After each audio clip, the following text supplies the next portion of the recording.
It is 12:34, and we are now back in our chambers here in Hamilton. So we've got a few more submitters in front of us today, councillors, and our first one up is Hamilton City Council, and we have Deputy Mayor Angela O'Leary and Martin Parks.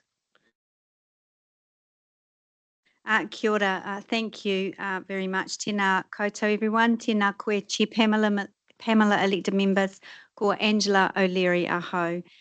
Thank you for having us this afternoon and the opportunity to present our Hamilton City Council submission on your annual plan today. To my right, I'm joined by Mr. Martin Parks, Hamilton City Council's Urban Mobility Manager. So look, I'll just get right into it. I know we've got 10 minutes, and if there are any questions, I'll leave plenty of time.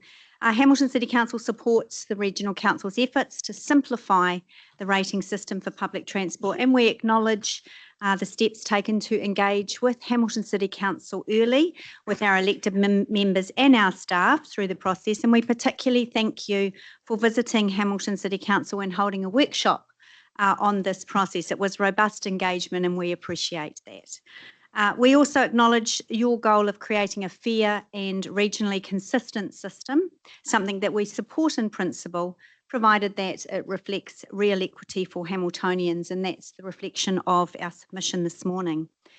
So we want to Hamilton City Council supports option 2, the capital value rating in Hamilton, as this maintains the current Hamilton rating method which is based on capital value.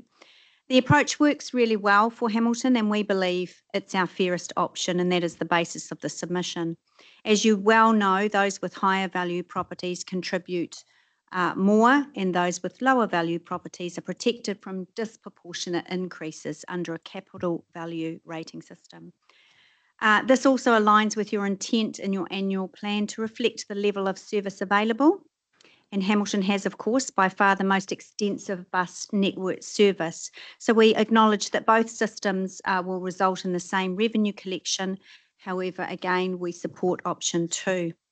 The reasons we oppose option 1 I've already reflected on, but we do understand that the Regional Council's preference is for simplicity, and we understand that. But a flat per property rate isn't equitable for Hamilton ratepayers. As you will also know, a uniform charge hits lower value properties hardest. Option 2, our preferred option, is fairer, and it is what good system design looks like, and this is the basis of our submission. We also want to keep equity and mode shift in our line of sight. We all want, and you join us as a regional partner in wanting better mode shift outcomes and fairer access to services, but equity matters in how those services are funded. The capital value model is the thing that better aligns, in our view, to fairness, equity and affordability. We also, in our submission, reiterate our call for a dedicated community and business liaison role. We feel very strongly that engagement drives use and use drives success, and that's what we all want for our PT network. So just with that, that was short and sweet and hopefully very clear. We support and we request option 2. We commend you for looking at regional consistency, and we know that a lot of work has gone into this particular issue, and it's been talked about for many years around this table, of which I have had the honour and privilege of being part of those conversations through my portfolio with Hamilton City Council. So again, the basis of our submission is a request for a fair and equitable rating system, so we would urge you and request that you adopt option 2. We thank you for our continued strong working relationship with yourself, Chair Pam, and your elected members and your staff. And if there are any questions, we are happy to take them now, but I'm sure this gentleman to my right will be the answerer. Thank you. Fantastic. Thank you for that. So I've got Councillor Smith, Councillor Nicol, and Councillor Hughes. Councillor Smith. Thank you. Thank you for coming in. I'll be straight to the point. You've used the word equity a number of times, as have our staff in their report to us. Based on the proposed changes, option 1, on a 250K property, it'd be an increase of $3.96 a week, approximately. 500K house, $22.57 a week, and a 750K house, $1.28 a week.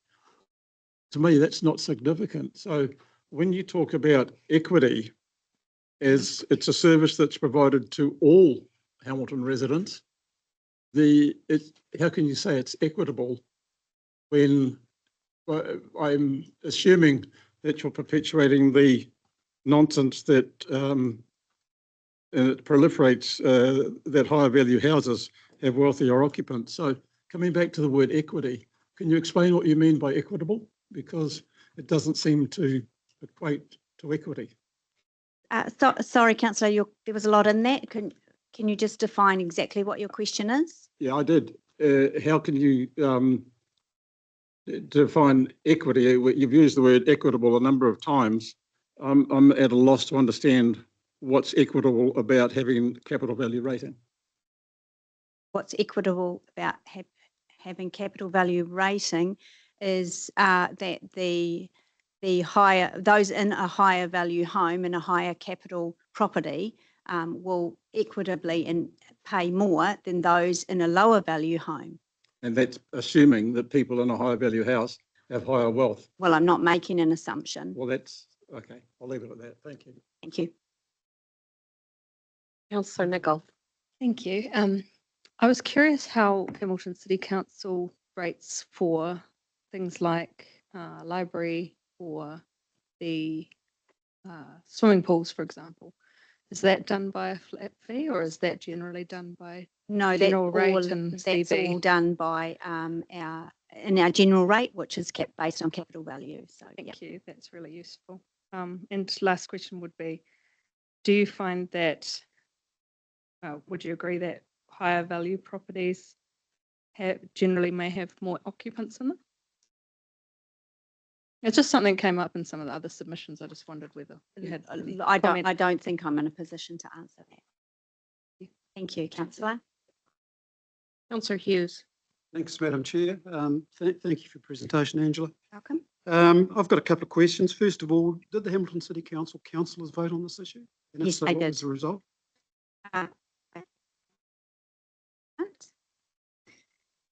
We did. On the 30th of April, the draft submission came to Council as this position for option 2. Can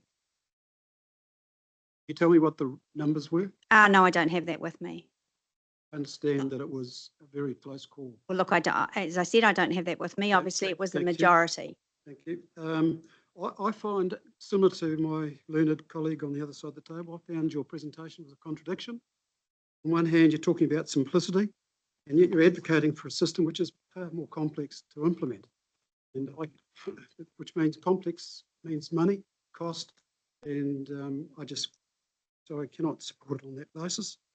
So, the system was designed, everybody else. Do you have any other questions? Point of order, Madam Yeah, do you Chair. have any other questions? Well, that's it. This is Thank you. questions and points of clarification. Yeah, we're not in a That's what position we're, to decide whether that's we what agree we're with it or talking not. about here. Yeah. Thank you. Councillor Strange. Thank you for coming in today and for your presentation. Just had a question around, you mentioned that currently Hamilton is rated by CV from us. And so in your council's opinion, switching from currently CV to per property, given the rates increases that Hamilton ratepayers are facing, how do you view that sort of jump from CV to per property? What sort of effect would that have on Hamilton residents? Do you mean our current rate rise? Yeah, just generally thinking about, cost of living crisis, rate rises in general, no Understand. specifics. Yeah. For some properties to then face maybe a double rates rise from us in this targeted rate. Okay, yeah, no, fully understand that. Look, it's tough times. We all know that. It's tough times out there for our residents, and that's one of the bases of the submission and keeping it to CV. Where Hamilton City Council faces 2 more years of 15% increases. So any small amount added on has an impact. And while I can't speak for each individual resident in the city, I am here representing them. And I mean, capital value is more equitable and will not unfairly target those in lower value homes and in lower value properties that are possibly the least able to manage and take these financial increases. Thank you. Great. And Can I have one quick yes, question, please? yes, Councillor Smith. In our reports here, it tells us that 59% of Hamilton residents who have submitted have favoured option 1. Have you got a response to why the majority of the residents who have chosen to respond would select option 1 and why we should support the council with option 2? Well, no, I don't. Okay, thank you. You'd have to Councillor ask the Dunbar. submitters. Councillor Dunbar Smith. Yeah, Councillor O'Leary. Thank you. You're here encouraging resourcing a business community in liaison role. Is that something that Hamilton City would fully or partly co-fund? I'll pass that over to my colleague Martin Parts to answer that one. I think this is an encouragement rather than necessarily a support funding from Hamilton City Council position. What do you see that role would actually achieve? I think to work in conjunction with us to improve the opportunities for people to use public transport across the city, certainly in Hamilton City, but obviously it benefits the wider region as well. Do you feel there's a lack in what we're doing at the moment? I think currently we have a very collaborative, great working relationship, but I think it's one that if we get, say, the new services running that we want to see, maybe in the next sort of 5 to 10 years, that's an opportunity to go one step further. You know, the more people we've got on public transport, the better our city's going to be running efficiently. Great. Thank you very much for that. Thanks, Deputy Mayor O'Leary. Appreciate your presence here today. Thank you, Martin, for helping us to understand a little bit more about the proposals that you have submitted on, and appreciate your time. Thank you very much for having us. Thank Right, you.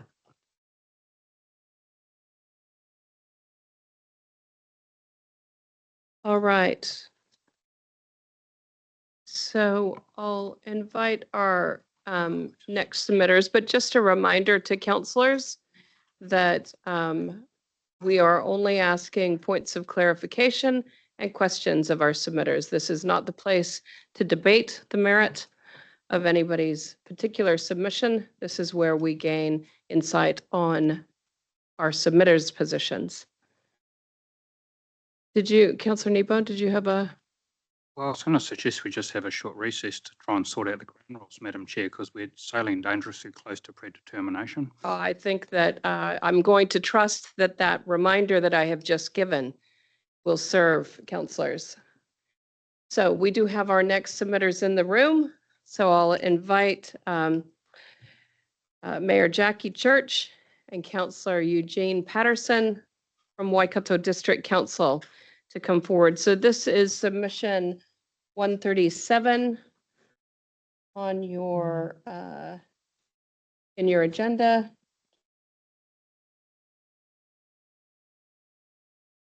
All right, so we've got 10 minutes. You can take your submission as read, but feel free to delve deeper into anything that you feel it's important for our councillors to hear ahead of this. We do have 10 minutes, so if you want to take questions from councillors, please allow for that within your presentation time. Thank Kia you, ora. Chair Pamela, and to councillors. Thank you all for allowing us to come here today and submit on your annual plan. We have two points in our submission, and both of those are in support. So the first one is simply the simplified regional wide approach to public transport rating. And the other one is the new river and catchment management program for the Wharikawa coast in Kaiawa. So, look, I'm not sure whether we need the whole 10 minutes because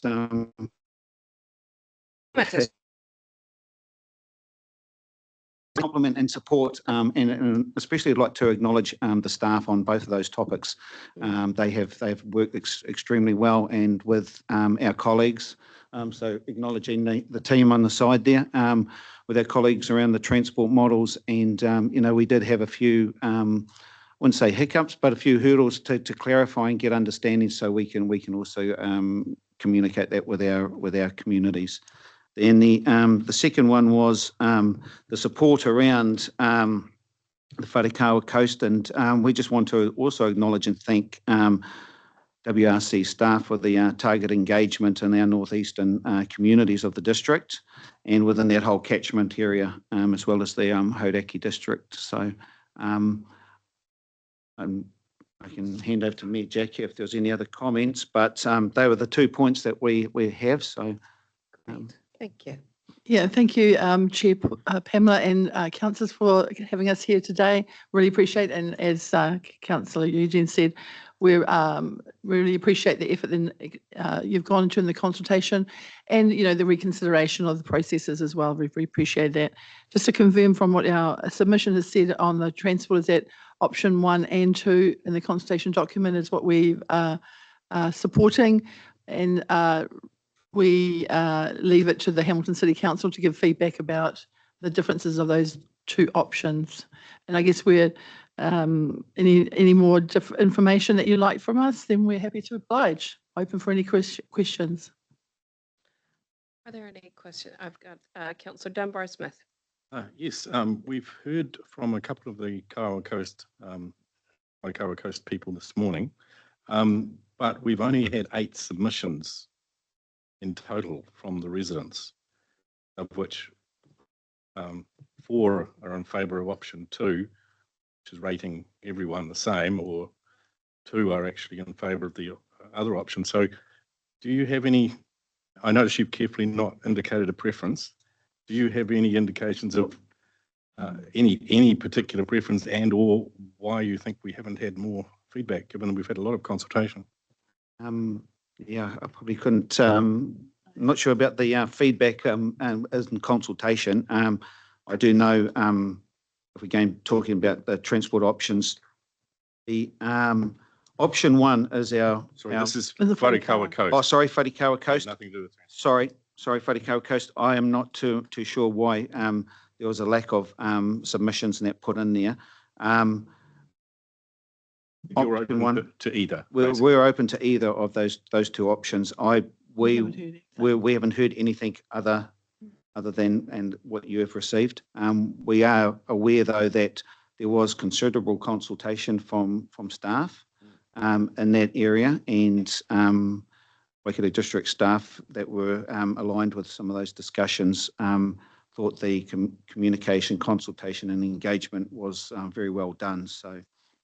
Yeah, I guess I'd also like to add, I think there was a little bit of confusion at some of the meetings where people sat. Well, I guess they forget where their rates bills come from sometimes, and how important we all are to them, particularly when in that situation where it's Hauraki, ourselves and you, and where those public meetings were. And so I guess in the future to make sure we all collaborate as much. But I know that we had our councillor Peter Thompson at one of those meetings particularly. He didn't come away with any particular concerns around it. We felt that the consultations went well. And I don't see any in our LTP. We're going into our hearings tomorrow ourselves for LTP. So no, we've got no feedback for the Wharekawa Coast for us either. So can't help any more than that at the moment, sorry. Councillor Nicol. Thank you, and welcome to you both. Thank you. I appreciate the no preference stance that you've taken, which makes sense, allows us to focus on the community's input in that way.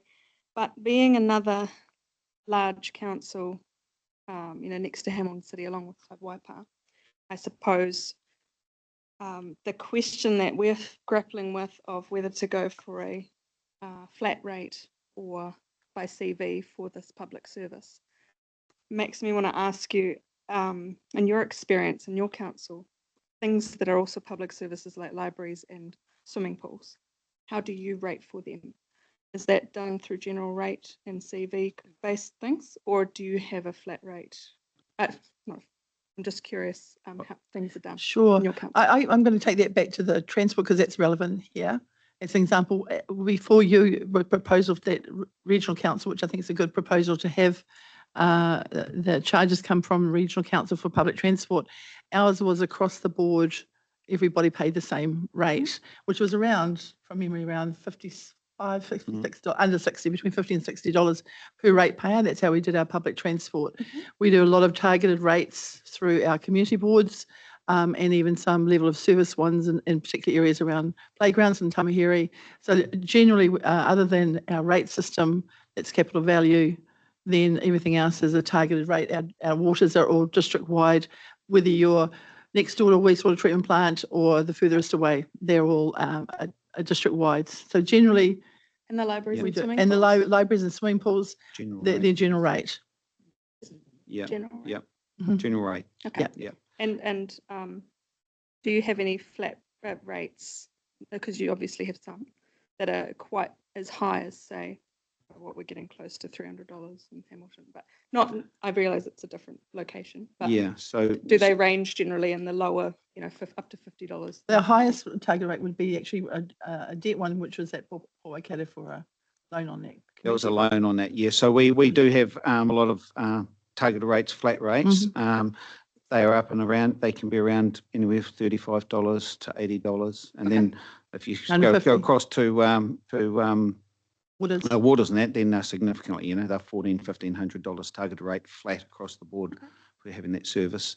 The options, Councillor Jen, is the flat rate per property was the one that we supported the most. Hamilton City was having there, and I know that that's been discussed previous with Councillor O'Leary, that it's very different in the city where you've got properties of different values in the same street, very significant. We're a big, huge district, and a lot of our rural properties that have high values are not so much connected to the PT system. So having the flat per household rate, and we've done a lot of work on this with council WRC staff as well, is to have a set rate across the board instead of the CV rate, which is Hamilton's proposing. No, appreciate that. Thank you. Very comprehensive. Councillor Smith. Thank you. Good to see you both again. The 1.6 million odd that you currently take from your general rate for public transport, have you been able to reflect that in your LTP so that the our joint ratepayers are not seeing double dipping?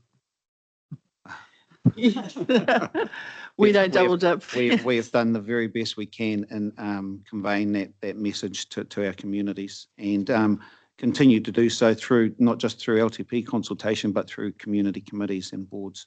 So it is difficult at times because people want to, read what they want to read, and but we have done our very best to try to convey that there's no double dipping, it's just a transfer. And also there is increases in PT as well, so there is going to be that natural increase. So yeah. And also, in our enhanced annual plan, because we're doing now year 2 of the LTP, as you're well aware now. So in an enhanced annual plan, we forecasted 6% as a GR, but the maths really being 4% minus 2%, we're actually been out at 4.25% because let's call it roughly the 2% was the regional council. So the maths are we are at 4.25% for our GR, which so we see we're going to be at, let's say, 4. Right. Yeah, and then that obviously those cost and level of service changes would be in the regional council, which we know that you've got a really good lens on costs and the need for service across the district and region. Thank you so much for your submission, and thank you for coming into chambers today to speak to it. It's really appreciated, and I too just want to acknowledge the relationship that the region has with Waikato District Council. It's been really positive and productive, and long may that continue. Thank you. Thank you. Thank you, Chair Pamela and councillors, and wishing you well for the rest of the hearings and the deliberations. Yeah, thank you so much for hearing us. Thank you. Thank you. All right. So we've got a 10-minute gap, and our next submitter is not do until 1:10. So we'll adjourn the meeting at 12:59. We'll reconvene in 10 minutes.